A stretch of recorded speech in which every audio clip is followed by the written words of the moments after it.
behalf of the RISD Alumni Association and the Los Angeles RISD Alumni community, I want to welcome all of you to our panel today, focusing on the fashion industry in the 2020. I am your moderator, Sol Armada.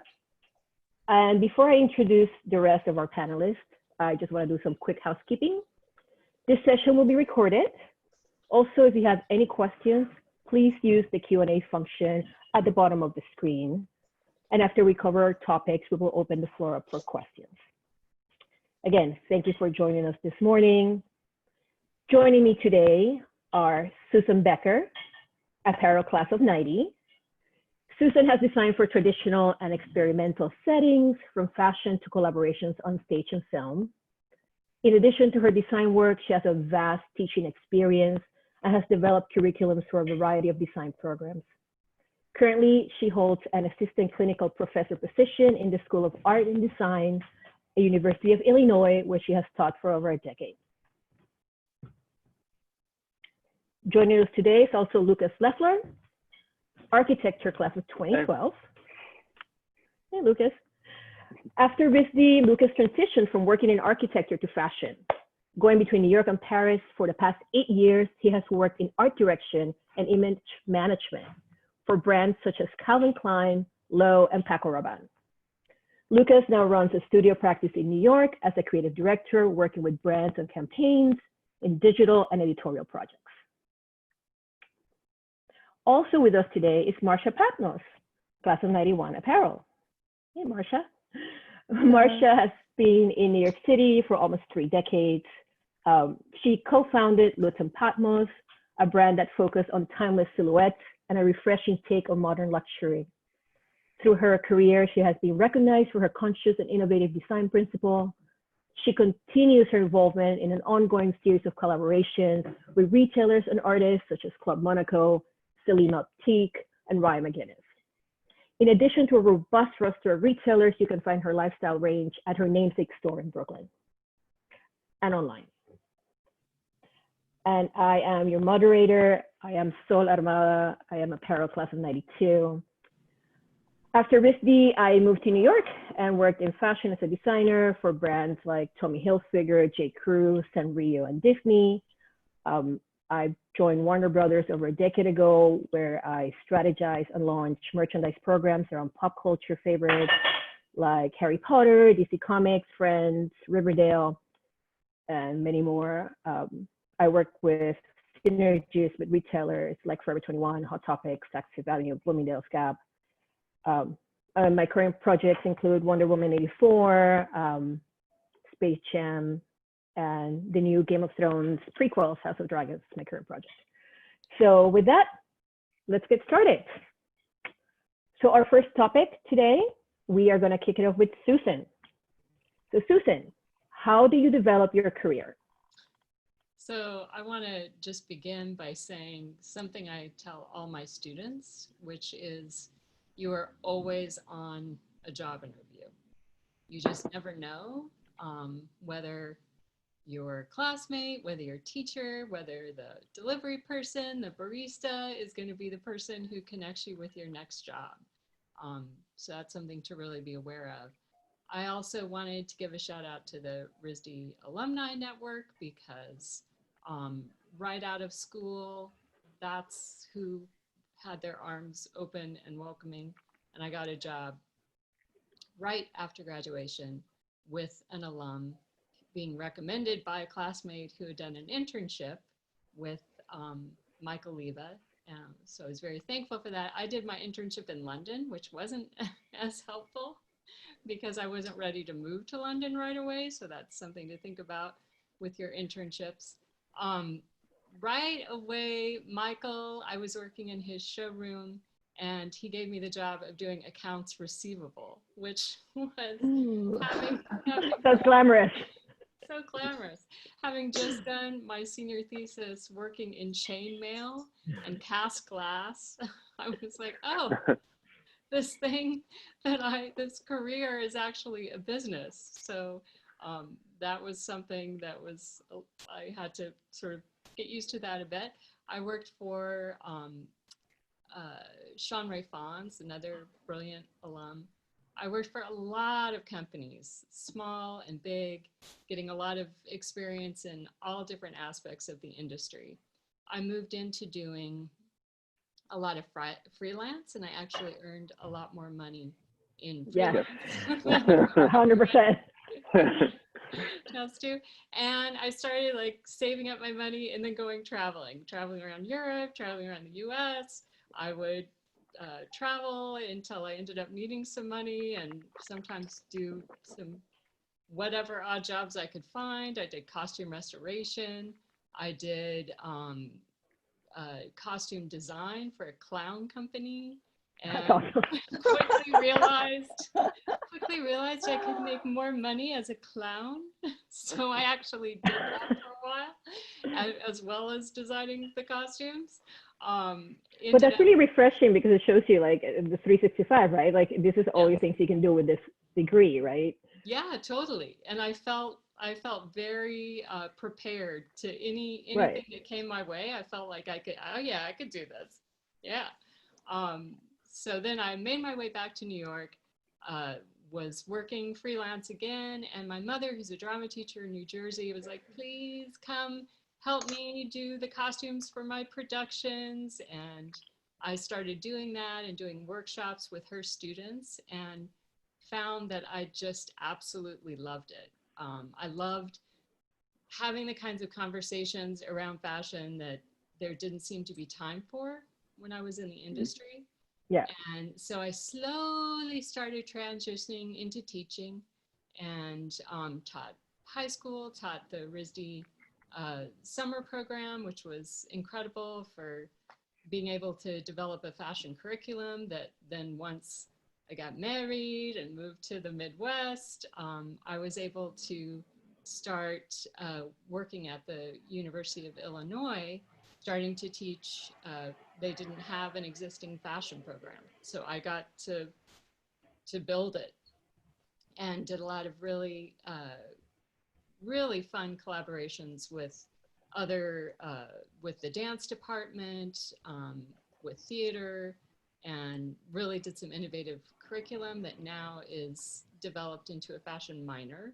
So I'm really excited about that, having come from nothing to this. And in addition to that, I have been able to continue to design costumes, collaborating with lots of different artists here, mainly choreographers who have companies in New York, performance artists who are touring around. And that has just been such an incredible privilege to be able to have my hand in this kind of work that's still taking place in New York. I had a piece premiere at BAM just last year, and to be able to work with these incredible life-giving people, this work has just been amazing, while being able to afford a place to live.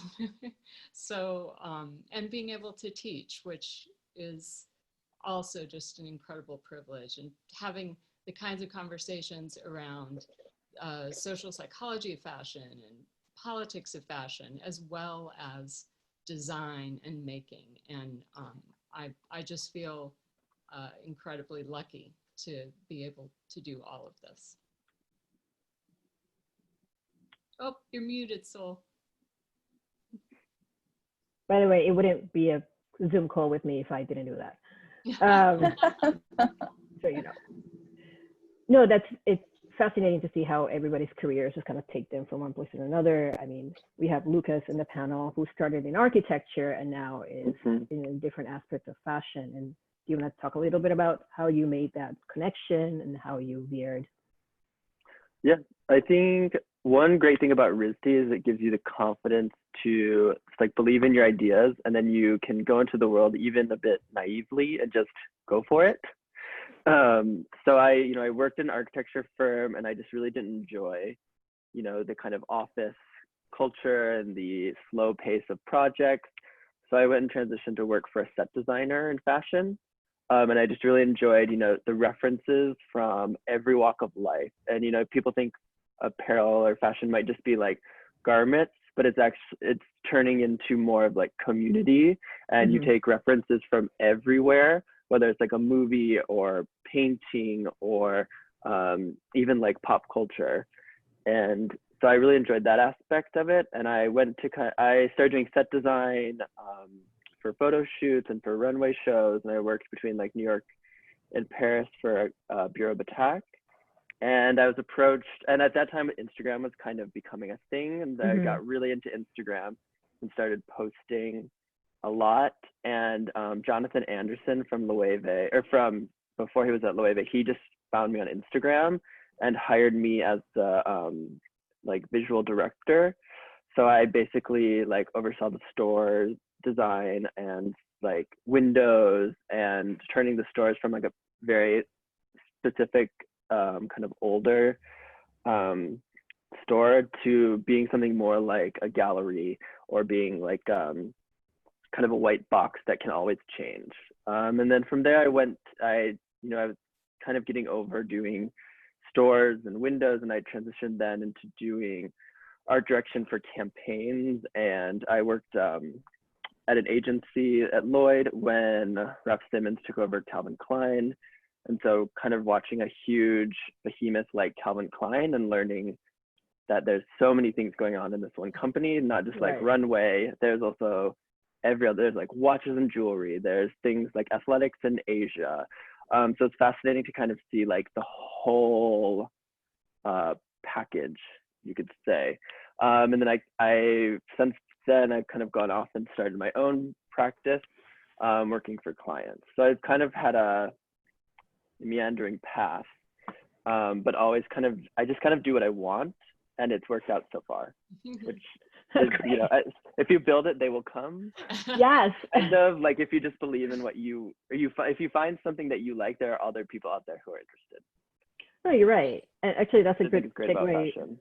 Yeah, no, and I mean, we have Marcia, who, I mean, you started your career early on with your own line, which is admirable too. That's like jumping off from a cliff. Yeah. You want to talk a little bit more about that? Sure. So Sol and Susan and I all graduated, around the same time. It was deep depression, Reagan years. It was horrible. And so my first job was non-glamorous at all, but it did come straight from an internship like Susan was talking about. I was hired by a different area where I had interned in the Macy's product development office. And that was something, super non-glamorous. However, in some ways it was. I got to travel at a really young age all over the place, which was great. I learned about production, which, in school we had no clue we were designing all these things that we didn't really understand what was happening with multiples of things like that. So I did that for a while until I became a little bit, I had to get out of there. And then I also went to check out freelance. I actually learned about textile design when I was doing that job, because we would meet with all of these textile design studios, and I was interested in that. And so I thought I want to try that. So I did, and it was great. So I did that like half and half. I would work design prints for textile studios, and they would sell them to whoever, J. Crew, Marc Jacobs, Gap, etc. And then I would get these freelance gigs at different places doing whatever they needed, because they always had crunch times. So I did also work for do you guys remember Esprit? That was a brand back then. Esprit, Gap, Polo Jeans, all these different companies. And also then I had the ability to do things like Susan was talking about, take a little trip to California sometimes, etc. And then I went in-house working for the Gap for several years, which was a great learning experience. And I also became brain dead at a certain point. And I felt like I can't, it was great. I got to travel to China, I got to travel to Japan, all over the world on shopping and sourcing and production trips. But then I did get kind of overwhelmed by the mass production in the industry, and I just felt like I can't handle it, and I need to do something else, whether it's either become something else, like become a gardener, or start my own line of something I believed in. And I was actually in parallel with a person who I had met at a job for Barney's. We had designed this line called Basco, Barney's American sportswear company, until Barney's went bankrupt the first time around and we lost our job. So she had gone to work for the Limited when I went to work for the Gap. And so at the same time, we were just thinking of like, what do we really want to design? We want to design things that people keep in their closets and wear for years, like things that are not throw away. And then we did a whole bunch of research and we narrowed it down to cashmere sweaters because we felt like at that time, like this was before Juicy Couture existed or Uniqlo was here or J. Crew had this wide range of cashmere. They were only kind of like really stuffy, like Pringle of Scotland before someone cool took it over. You know what I mean? And we did a tiny, tiny line. It had 11 pieces. And it was made in Italy of like the highest quality cashmere. And it came in really nice cuts, great colors. And we didn't know what we were doing either. Also, like we had never been on this side of things, but we had friends who did. So if, you know, like my friend from J. Crew taught us what costing meant. Right. And you know what I mean? Someone showed me QuickBooks and our friend who's a lawyer incorporated us. Like you figure out who can help you and what you know. And we also made a wish list. We poured through Women's Wear Daily and also just traveled around or, you know, scope. That was the days of magazines too. We would look in the back of Vogue at the credits and like we made a wish list of the stores we wanted to be in. And then our graphic design friend helped us make this really cool mailer that looked like a subway map, the old subway maps, but it had our whole line on it. And it was very cool. And we sent it to the top stores. And the first person who came to see us was Julie Gilhart, who was the head of Barney's. Wow. And that's awesome. Yeah, and oh, actually, there's a woman who's not around anymore, but she had this great store in Long Island, and she was the first person to bring Jill Sander into the country. Amazing. So the two of those were our first appointments, and they both bought the line, and then that helped, you know, that helped things along. And but we still didn't we didn't know what we were doing, but we just did it. And like Lucas was saying too, like one thing I was thinking about is always trust your gut. Because there's a reason you went, you know, there's reason you got accepted into RISD and you got through all those projects and it's your own, like what you think is right. And also problem solving is something like, I always think of that RISD really taught problem solving. 100%. So you can really, you know, you're able to think outside of the box and it really helps like when you're doing maybe anything really, but like even a collaboration with another company, you know, you're able to like think of things. You know, you don't have to, you're not in like a little square. Funny you say that. The two things I always think about. No, because I always felt, I mean, my first job was through an internship as well. And I remember getting there and all the kids from FIT and all the kids from Parsons knew everyone, right? And I felt like I didn't know who the zipper vendor was. I didn't know who the, you know, what that fabric person did. But I'm okay, right? So I think there's a way of developing your thought process that's very unique to RISD and that ultimately helps you, as you've seen from all of your careers, to pivot into other things, which leads us to our next topic. So any advice you wish you had known while at RISD before you decided to pursue apparel? And I'm going to start with that one. So I've always been very interested in the business of fashion, right? And it was very obvious to me since school that this was a well-developed business. Even ready to wear has been around now for centuries, right? So design is just one part of a bigger, true supply chain. And where do you fit in that? And my advice to any design student right now, and it's been for the last 20 years, is take a business course.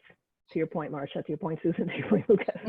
Like, take a business course, understand where the money's coming from, understand who's backing that line, understand how much it costs, what you're doing, and where it comes from gray goods to hang it in a store or being shipped to somebody. Like, and if while you're at it, taking business, take a marketing course too, because you need to sell yourself. So a lot of people are very dismissive, a lot of especially in corporate America, are very dismissive of the design process. And I feel like you need to be educated to be able to sell it in and understand what you're doing and how it fits into the supply chain, right? I mean, the apparel industry, as we know for 2020, is right now trending at about 40% less than it ever has been because we are going through a depression. And I think any kid coming out of school right now needs to understand the benefit of understanding the business side and the creative side and straddle both sides. because you know you're going to be eaten alive, right? And also something a little cheesy, but I wish somebody would have told me when I was at RISD was lead with your strengths. Because I feel that, especially when it came to technical things and studio practices, we would get all so stressed out and bogged down about the fact that we couldn't do a great straight hem, or we couldn't do, right, something that was so incredibly technical that other kids were doing and you couldn't do. It doesn't matter. I mean, if you focus on the things that you do well, everything else will fall into place. So don't try to do everything for everyone. Just focus on the one thing that you do well and just lead with that. That's what I wish somebody would have told me. Yeah. What do you guys think? Yeah, because at the end of the day, job titles are only like job titles. Yes. And when you get to the workplace, you can realize, you know, oh, there's a hole missing here, and I can fill in. Yes. Or this is this is my strength that I can bring. So I definitely agree with that. It's funny you say that about job titles. Job titles are very, you know, we have a joke in LA, right? It's like, they'll give you less money, but they'll give you a better title, right? So it doesn't matter. Nobody really sits there. Yeah. People will always come to you if you can get things done. Yeah. Doesn't matter if you were the seamstress, if you were the designer, if you were the production person, somebody will come to you because you have results, right? Or you can help them with a problem. So just be that person and never say that you don't know how to say, you know, never say that's not my job. That's like the worst thing you can say. Yeah. I mean, I pivoted from design into the business side of things just by sitting at meetings and paying attention to what, you know, like you guys, I was going to the factories in China, I was going to suppliers in Japan, Europe, and I would just make a point of sitting through all those meetings and really listening to how business was being conducted. And at the end of the day, you realize, I mean, like that was my strength. That's what I wanted to do. What about you guys? What else do you think you wish somebody would have told you? And the business side, I definitely, you know, it's hard because I thought about this as far, you know, building curriculum, right? And thinking, would I have taken something away from the curriculum that we were offered in order to put more business? And that was difficult because I really thought that they did a really amazing job of giving us opportunities to do that problem solving on our own and discover our own voice, right? So I wouldn't want to take that away, but I sure wish that I had spent more time during the summers, say. Right. I was living in New Jersey and could have easily done internships in New York, or you know, or done, you know, taken classes. I was very grateful I took accounting in high school because amazing. Like, that came into play real quick. But yeah, I wish I had at least taken more of the downtime to fill out the areas that were not RISD's strengths, which was at that point, the business side. I mean, but the good thing is now, I mean, let's face it, you can Google everything. I'm still not great at math. Yeah. I Google everything.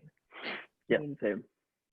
Yeah, and if I can't figure out, exactly. If I can't figure out how to do something in Excel, you know, I'm watching a video about it. Yeah, and that's the point we were talking about before, as far as what would you, the things that RISD is so good at, these sorts of asking the sorts of questions to make us go through how we would solve that on our own, as opposed to exactly what you're saying, this information that is easily at our fingertips that, you know, we can have access to, right? So, which, speaking of technology, leads us to our next topic. I'm going to start with Marcia on this. What is the biggest change you've seen in the industry, pre-COVID, post-COVID, just in general? I mean, for me, as a person who graduated in 91, where when I first graduated, we used the fax machine. Yes. I had to stay late all the time faxing all these pages to India or whatever. Absolutely. And so technology, I would say, is one big thing that's changed everything. And the internet being part of that technology, like websites exist now, like everyone has their own website, even kids from you know, all kids have their own portfolio as a website, which is kind of great actually for someone who is hiring. So much less like cumbersome and messy than like a big pile of swatches, you know, even though I love a swatch, you know, you can easily quickly see what people do. So the internet, you know, the iPhone, Instagram, all of that is kind of like in tandem with things we were talking about, like collaboration and social media and influencers and branding, like personal branding, finding your community. It's not just about one brand all on its own anymore. It's about like a brand and who those people or things around it, you know, are, or blah, blah, blah, you know what I mean? Like if you look at someone's Instagram and you probably see they're interested in architecture and they like nature and they are doing this or that. Like you can get a feeling of the brand and the people who wear it. You know, just Instagram has definitely been a game changer, to your point. Yeah. Yeah, and also we were just earlier before this started, we were, oh, sorry, I was just going to say that we were talking about something that's changed a lot, which is sharing. Like people used to be so opaque, and now it's about being transparent and sharing. And also people are interested in the production side of things.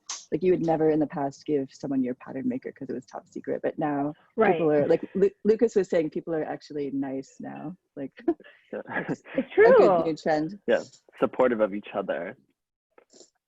I think there's hardly been any aspect of the industry that hasn't changed since we graduated. I just feel like at every stage of the game, whether it's production, I think one of the largest things that has really shifted is this idea of gatekeepers, right? That when we graduated, there was people who were coming between the creator and the customer. Right. At every stage, right? You're right. And the fact that that can be through Instagram, through these other ways of, you know, going direct to your customer base, like that's huge. And that enables people that, you know, the internet as well enables you to design from a lot of different areas, right, in the country. Like you don't have to be necessarily in one of the major fashion cities in order to be viable. Yes. At this point, I think that's a really huge change. And it's nice to see those point of views. Yes, yeah, for sure. Yeah, and they're really developing these very local voices, thinking about like what's going on in Nashville and the kinds of things they're doing with sustainable crop development there. Yeah, so there's just changes. I can't even keep up with it, right? It's incredible. But I think Marcia mentioned something earlier too when we were talking about transparency. You have companies like Everlane that are all about transparency, from gray goods to what shows up at your doorstep. And I think that's something that we didn't really have before either, right? This where, I mean, it's a larger than fashion movement. Obviously, food is a very strong contender in that regard, where it's like farm to table, right? It's like, where is this shirt coming from, right? So I feel like that's a really interesting, when we're going back, I think we all came into this industry when fast fashion was really just exploding. And now we're kind of like pedaling it back, right? And it's interesting. Oh, go ahead. I was just gonna, the farm to table movement in, you know, the food industry is a big thing. And then also the clean beauty is such a big thing that I think people are just in general wanting a cleaner lifestyle. And so I do have customers that are really specifically asking all these questions about like where this certain thing came from or that certain thing came from, or even sometimes like I'm selling a pair of shoes and I have to call the shoe designer to make sure the exact something about the leather. You know, it's very, you know, people really care. Not everyone, but it's really great to see that they do. And also one thing that's new kind of is the people behind the clothing, like the people actually care about them. Because they are really important. Obviously, they're making everything. Like the producer, you wouldn't have anything if there wasn't a producer. And so all these things like the Rana Plaza, which Right, is a right, right. terrible thing that happened. Yeah. You know, Yeah. people are kind of paying attention now. Yeah, you're right. I mean, there's some great movements out there, like, you know, against, I mean, I hate to say this, but against fashion, and I'm really trying to break down everything that's going on. And even with, you know, the COVID crisis, the pandemic crisis that we're going right now, one of the first things that came to light was all the retailers that were not paying their factories, right? Like Topshop, like in the US, it was JCPenney, Kohl's, Topshop, Primark, and like a list of, like, just in Bangladesh alone, like the deficit that all those retailers, it was like millions and millions of dollars. So that break in the supply chain is very popular, right? I mean, we all saw it play out, and we'll see it play out in years to come, because those are factories shutting down, and that's going to ultimately affect the bigger supply chain. So it's interesting that we all have access to this knowledge. And previously, it was, to your point, it was gatekeepers. It was very much kind of hush hush. Right. We have access, but the customer has access to it. Right. Well, Exactly. right? Like we as creators have access, but the customer. Yeah. Do. Absolutely. So speaking of fashion, our last topic today, and I'm going to start with Lucas on this. Like, any areas of fashion that students and alumni might be interested in that they may not have heard of? Yeah, I think I can speak to this just because I kind of work on like the image side or like in the marketing side. And I recently saw a quote that said that if you see like a fashion image, it's a synthesis of several people's visions. It's like it's not seeing just one pair of eyes. It's like seeing it like a fly, where you get 10 pairs of eyes making one single image now. And so fashion is more than just like this creative director who's doing all this thing. There's actually like teams of people behind the whole industry. So whether you're like beyond just making the clothes, within making the clothes, there's also just like accessories designer, textile designer. You know, I have a friend that just does buttons and like zippers. And then even from there, you have all the people that just make like the references. If you go to a big company, there's just someone who like researches references for a season. And then there's also the person at the end of the supply chain who makes like visual displays for the windows. So there's kind of like any aspect of fashion that you see that you're interested in, I would say like look around and find out who that person is. And you can usually find them on Instagram or LinkedIn. And then just like research and find out what they did to kind of get there. So like I was on set one day and I was like tired of being set designer where you're like lugging everything around. And I was like, okay, who here is like it's not lugging things around and not lugging things around. I was like, okay, the art directors seem to be having a great time on set, like with references and, you know, talking to everyone like much more calmly. And so I was like, I want to do that. So I kind of researched what they did. And, you know, kind of, and basically figured it out on my own. And I was talking to a bunch of seniors from this graduating class. And, you know, they like, it seems, you know, they're so busy making a collection from home that now as they're like looking for jobs, I kind of gave the link of like BOF careers, because if you search on there, you can find like every career possible. Yes, like 100%. Just because like I know sometimes with RISD it's like limited to like the United States or like within the community, but I noticed like on BOF I've gotten several jobs on there. By the way, guys, like who doesn't know who BOF is Business of Fashion is a fantastic website, blog, podcast. They have an industry subscription, but the rest of their things wide open. Definitely great, fantastic place to look for jobs, to your point. Yeah, and that's also like if you want to learn more about like where things are coming from, they also have a lot of information and a lot of think pieces about that as well. I love that. So I always kind of keep up with, you know, the career section and the news there. They do have great podcasts, actually. Yeah.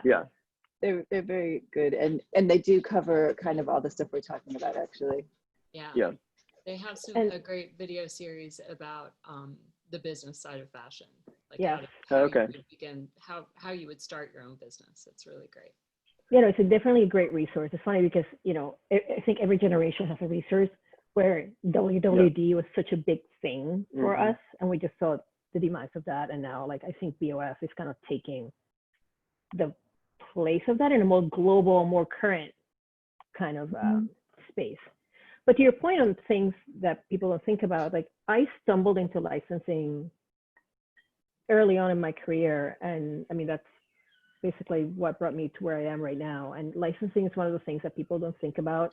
People usually fall into it, and it's a fascinating sector of fashion. I mean, we all know that, you know, Calvin Klein is not sitting there designing your belt, right?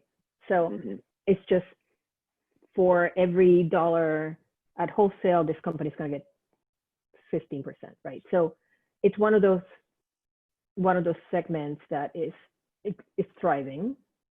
I mean, in every company, in every store that you go to, look around your household, you have numbers and oodles of items that are licensed goods, and there are, you know, huge companies behind that, and they always need designers.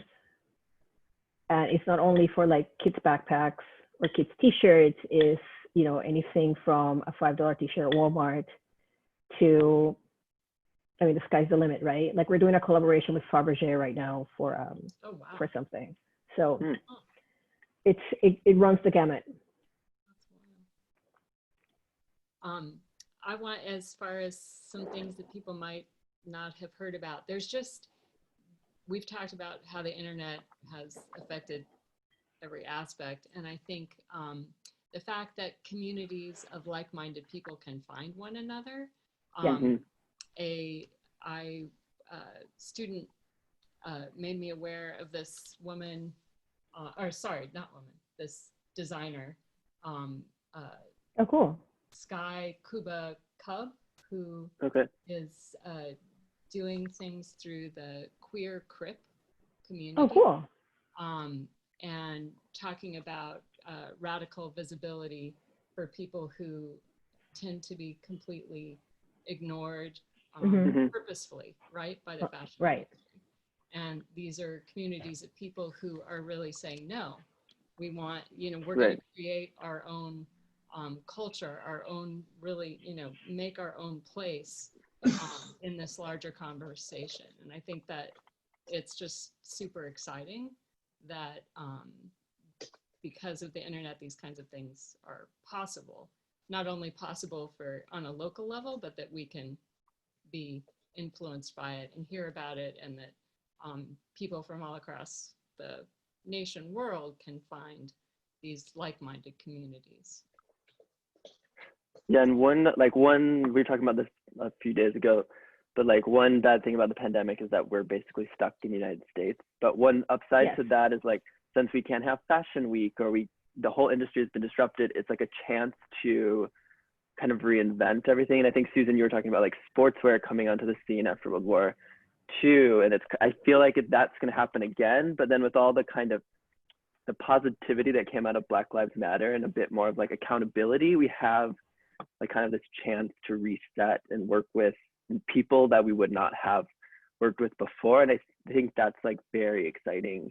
That's going to happen, like starting at least in the fall, as replacing what Fashion Week was. And even with movies, you know, like movies aren't coming out, so we don't have this like cultural tent poles anymore, and we have to kind of replace that with something else. Yeah, I totally agree. I think that as scary as this time is, there is such incredible potential to really reinvent stuff. Which actually leads us to, we have a question on the chat, which is, so let's talk about the graduating class right now. I mean, I'm sure they're absolutely anxious about finding jobs mid-pandemic. And is there any way to position themselves for applying jobs in areas that are solely outside of fashion, but still kind of, what will be our best advice to give to the graduating class and the seniors that are now looking for jobs?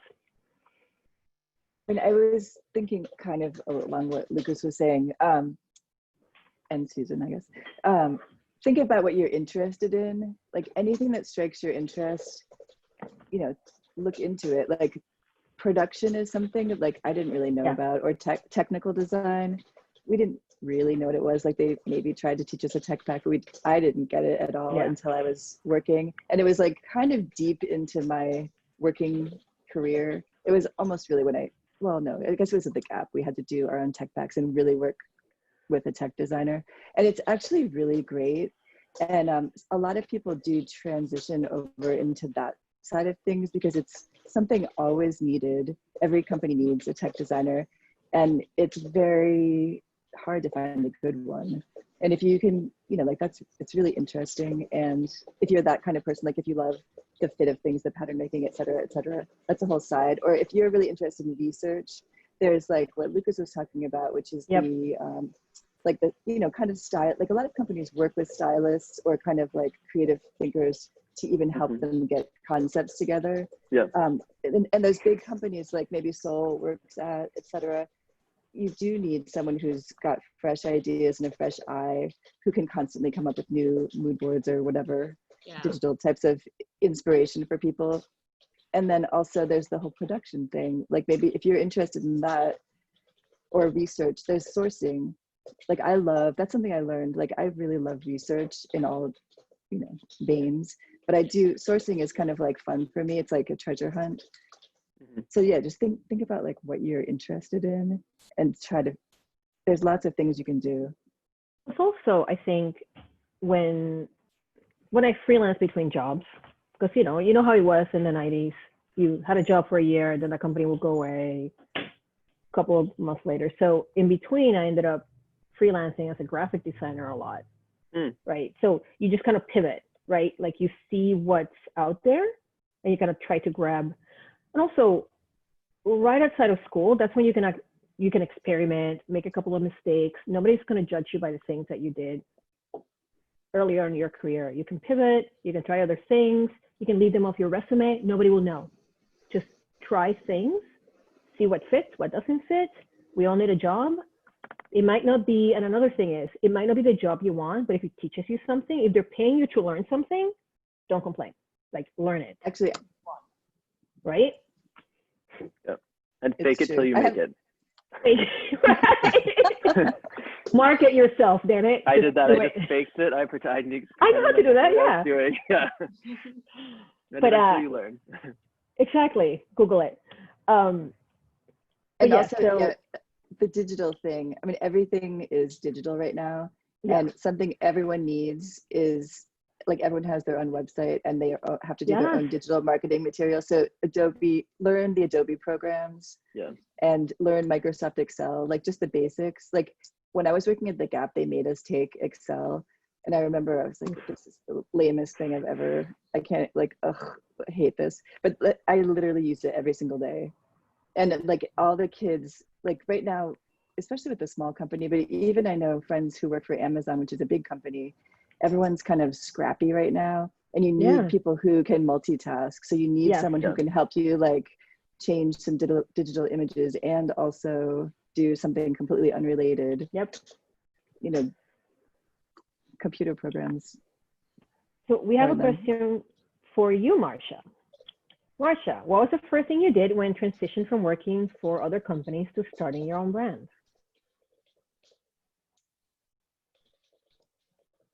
The first thing I did, well, there were so many things. You know, I mean, the first thing I did, what was your starting point? I mean, you kind of talked about it when you talked about your career development, that you and your partner just kind of identify. You did some research. Yeah, we did a lot. What the white space was. Yeah, we kind of took like, it was like 3 months kind of when we were, I think I might have left my job and kind of gone traveling with a friend, but we were at the same time in touch and thinking about things and really like give yourself some space, actually, I would say. And just think a lot and do research. So we did both, you know, think of what we were trying to come across, and you don't have to always land on the first thing. Like we, you know, thought of something and then edited it until it seemed like the best idea.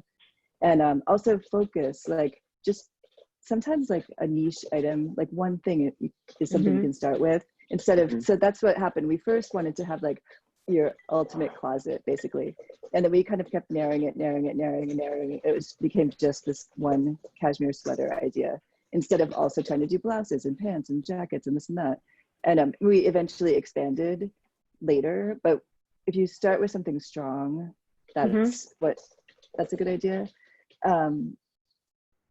But yeah, I Investing. had I guess I had to do so much research because we didn't know anything, like I was talking about. We didn't know about production, etc. So we also, you know, found factories and learned QuickBooks and all these other things, research stores.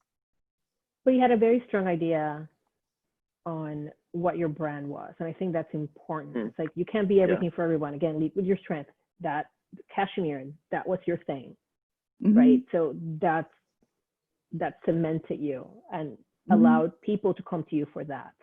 So you have to have something that people come to you for, right? And also now to Susan's point with this, like Susan's magazine you were holding up, because it's a whole world now. Like everyone can see everything everywhere. Like you can see a groovy designer in Lagos on Instagram and you might be interested in them. And there are all these different types of diverse people everywhere. And there are enough of them to want like something strange to some other people maybe, or you know what I mean? And so sometimes people, customer, right? Yeah, like some people have a really great business making this one something that's strange to other people and not to others. You know what I mean? Yeah. So like, yeah, stick with your gut, what you think is cool. I would say peers of mine who started their own businesses in the 90s, the number one mistake they made was going too broad. Yeah. They had too many pieces they were offering off the bat. That, you know, they didn't have a narrow, unique enough vision for what differentiated them from other people in the market. And I mean, they would run through $100,000 in 6 months and be out of business. Well, and looking at the economy right now, I mean, you have retailers like Brooks Brothers, right, filing bankruptcy, where you have a very Americana brand that could have stood for this whole prep. Like it or not, that was a thing. And when you dilute a brand and try to compete with something else, it crumbles, right? So you can't be everything to everyone. Just stick to that one thing, and and also you have to scale accordingly, right? So we have another question. Do you have any advice for aspiring fashion journalists and stylists? Fashion journalism, that's a really interesting topic. I think, Lucas, you might have more experience with stylists. And I think there's kind of two ways. I was reading this question. I think there's kind of two ways to approach it. First, for fashion journalists, I would just go on Instagram and start like making blogging, like literally blogging, because I know, for example, like Diet Prada. Like Diet Prada, or there's like Raven Smith from London, who used to just be like a meme kind of person. Now he's like has a Vogue.com article. Yeah. There's another Instagram I just found, like a Central St. Martin's girl who, Faitana Wintour, and she just kind of does the same thing, but like a bit more like diverse. And so it's literally just like start researching, and if you it's kind of like if you have to prove that you can do it now, and then people will approach you a bit more. And then for stylists, I would say every stylist now needs assistance. And even if a stylist is in like Paris, if they go to London for a shoot, they need local stylists. So just DM people and just ask them to help out, kind of explain what you do, and just DM them. And you probably have to DM 10 people to get one response as well. So like people will say no. And I'll just say for the fashion journalist, to make sure that you are really aware of the context into which you're speaking, as far as, be aware of fashion history, be aware of the current zeitgeist, what's going on politically, how you're positioning your point of view on what you're talking about within the culture in which you're speaking. Yeah, that's very important now. Like fact checks and. And I think Right. I think for both of those people, again, like it's very easy to have your own website where you can just put your work up there. And then the Instagram obviously is like a great place to put your work. So just have a really good, both of those things that are connected and just make it look like, that's the other thing. The great thing about the internet is no one knows how big you are. You know what I mean? Oh, like yeah. they might think you're a really big company and you're just like yourself, or yourself and one other person, or you could be 100 people. You know, like it's very hard to tell if you have a good design, you know, well-designed You can tell your website. own story. Right. Yeah. You can tell your own story. Nobody needs to know your real story. You can curate your own story. Right. We have a question about freelance jobs. How do you approach companies for freelance jobs? You know, there are some agencies. I haven't been in touch with any of them lately, but we used to hire people from something called 24/7. 24/7. And then there were a few other ones Yes. that I'm not up on which ones are still around, but there's some agencies that what they do is place people at those companies for like temp jobs sometimes. And then they also sometimes get hired. I did that. I don't know, Susan, do you ever do 24/7? I know a lot of people who went through the agency system. I was super lucky in that That's every awesome. freelance job I got was word of mouth. That's great. They would tell me, I was always word of mouth. Yeah, and also I think now that everyone kind of doesn't know what to do and we're kind of reinventing, it's definitely worth like reaching out and pitching ideas to people. Because that's what I'm doing now. Basically, I'm trying to just, you know, my work dried up during the pandemic, so it's just like reach out to everyone, and if you're on the forefront of everyone's mind at the moment, I think you have a better chance of getting in as things start to get back. Go ahead. I was going to say, as much time as you have right now and can work, you know, keep working on your own projects or developing ideas that you didn't have time for, you know, in other areas. Like none of that is wasted energy, right? Yeah, definitely. Yeah, I've seen a lot of people come out of the kind of this like quarantine lockdown and they have like a whole new skill, or like they've, you know, become like, they have a collage artist, you know, they've like done these new kind of niche things, and they're getting work from it now. Guys, we've been in a pandemic now for 4 months. I've been working from my coffee table for 4 months. If you haven't taught yourself something new, shame on you. Come on. Also give yourself a break. I mean, just you know, like it is an incredibly horrible, stressful time. So don't beat yourself up too much. Yes. We also have a question about pricing for freelance work, per hour, per sketch, for collection. That's an interesting one, because I've personally done freelance by the hour mostly, because it's been more like tech pack work or graphic design work in-house. Maybe you guys have a better.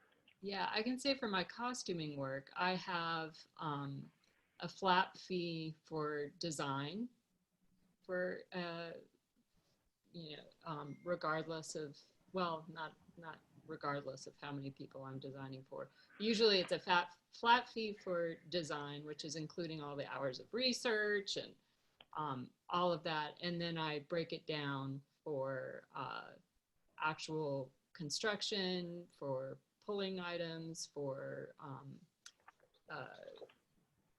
being, you know, attending rehearsals, for doing fittings. All of that kind of breaks down into different per hour prices, and we'll agree on a budget, the client and myself, and then as things develop, you know, we're constantly checking in to make sure we're still on track.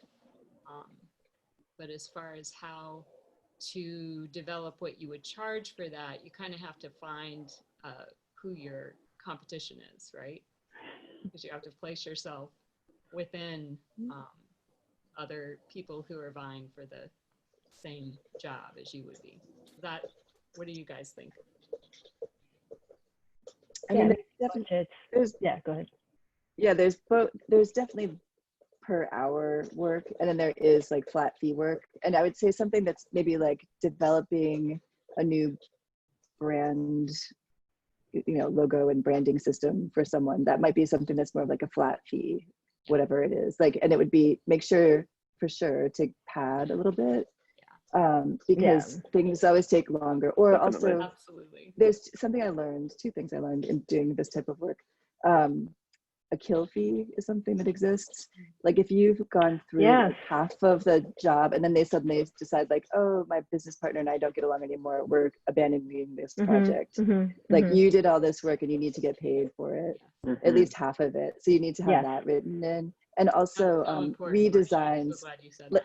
Like for a big company, let's say whoever, Club Monaco or somebody, there's like many layers of approvals. So like, let's say like you work directly with this designer and then the boss has to approve it. And then eventually like the CEO has to approve it. And sometimes like, let's say when it gets to the CEO, he wants it to be like Christmas in July instead of something else. And then suddenly you have to redesign everything. And that wasn't planned into your fee. Right. And then you're kind of a little bit screwed because you want to keep the project going. What's funny you say about kill fee, because that just came up quite publicly with Gap in the news when they announced the whole Yeezy collab. They already had a collab in the works with somebody else, so that's been very public. Kill fee, absolutely. Yeah, or like you can do like 3 rounds of revision, and then after that you're gonna have to like reassess the fee. That's what I do a lot. That comes up in licensing a lot too, guys, like where one company will hold a license to, let's say, Calvin Klein, whatever, sports bra, whatever it is that they do, and the company goes out of business or gets acquired by another company.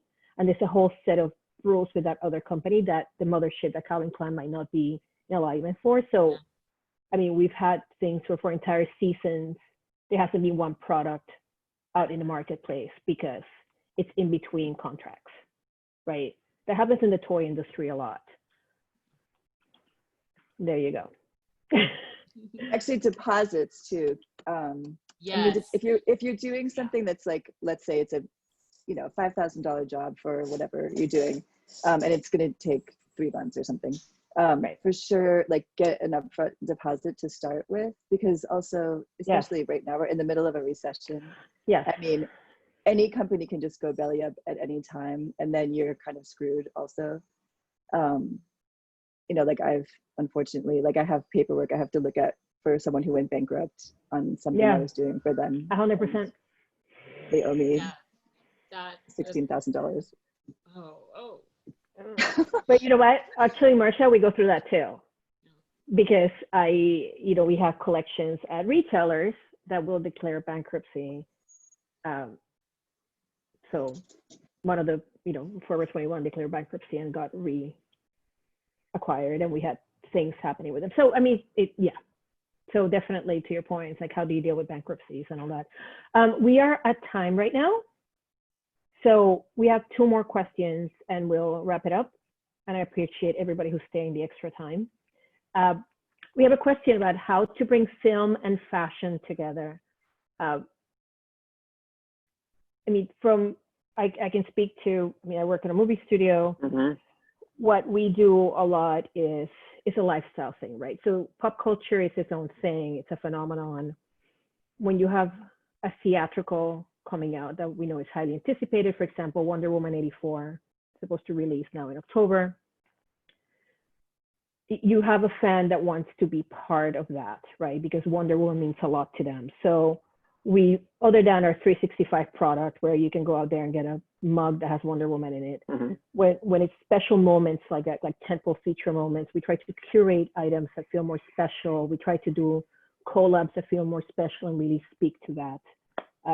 Actually, Birds of Prey was a really good example of that, which was a film that came out in February, where the costume designer for the movie also had a jewelry line.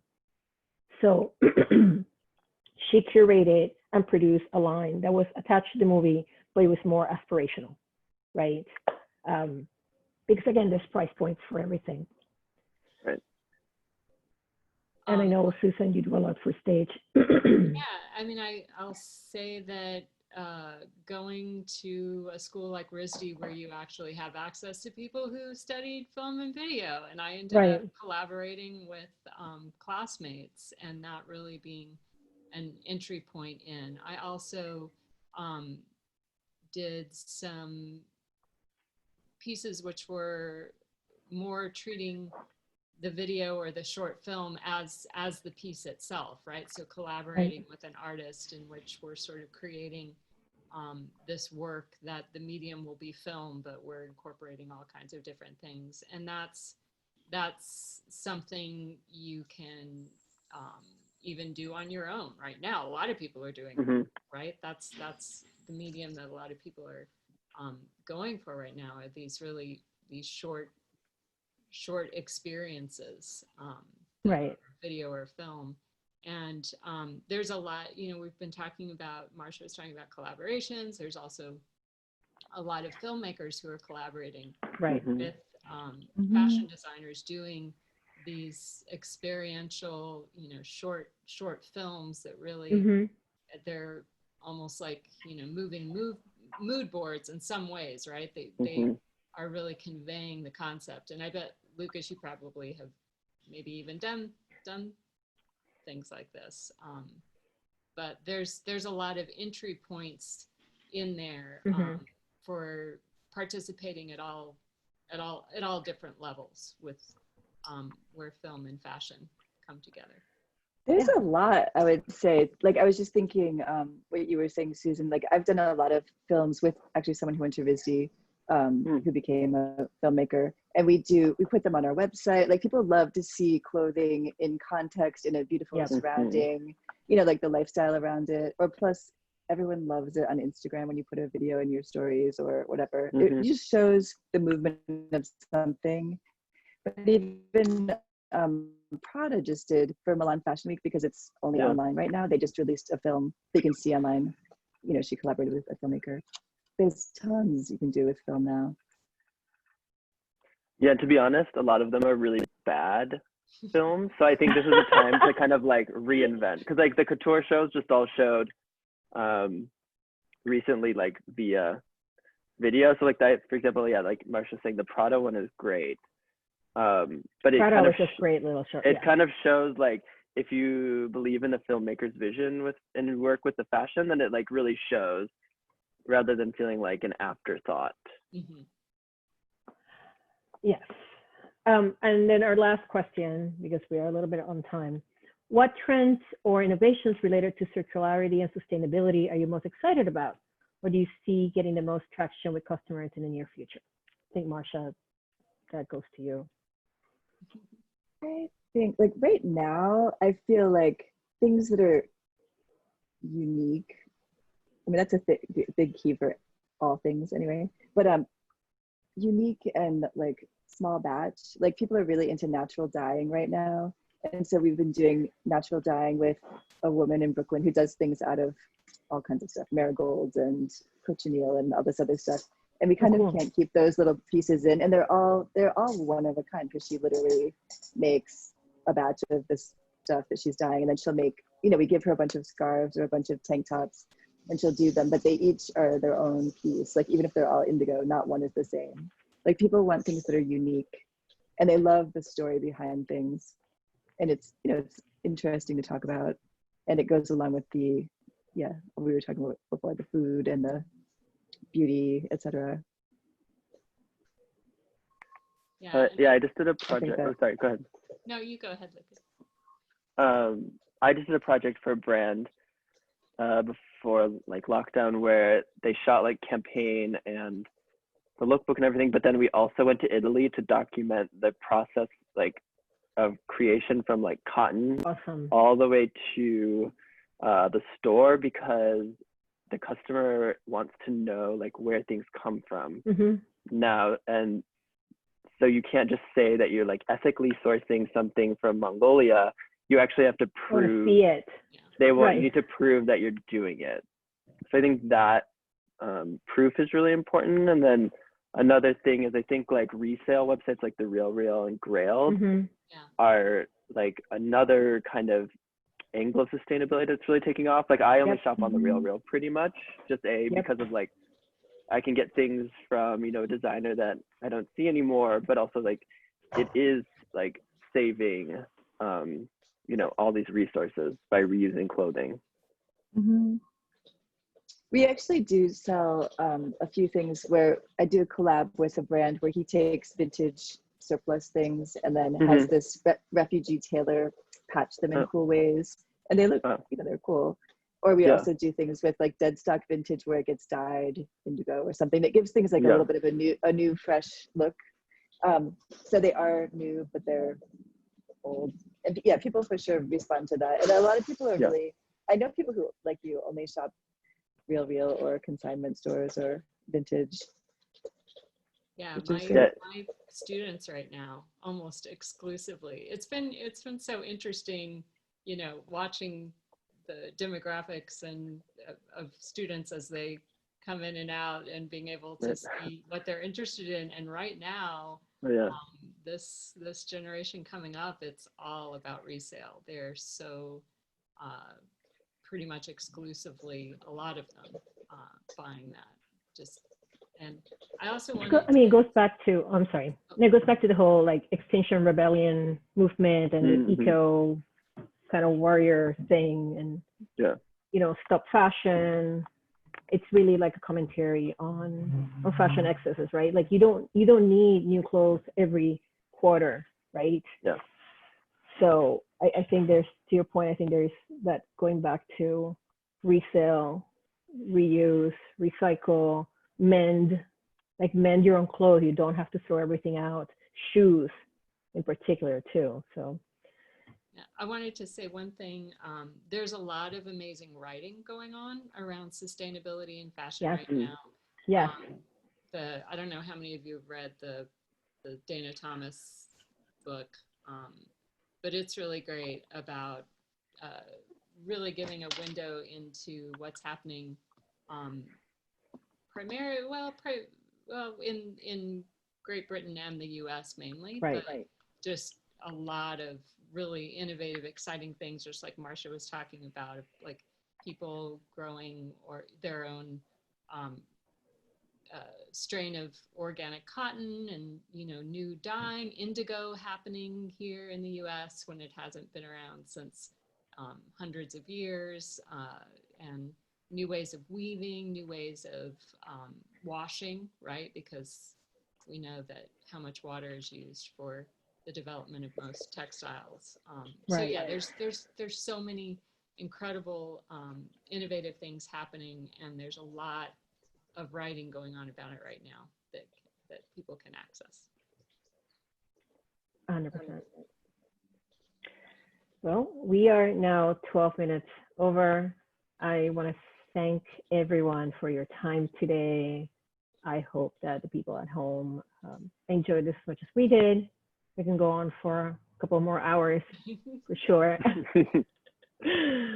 But thank you again on behalf of the RISD Alumni Association and the LA alumni community for joining us today. This was recorded and will be available through RISD, and definitely check out the RISD network. It's a great place to connect and ask as many questions. You can reach each one of us through LinkedIn or the RISD network, whatever is easier for you.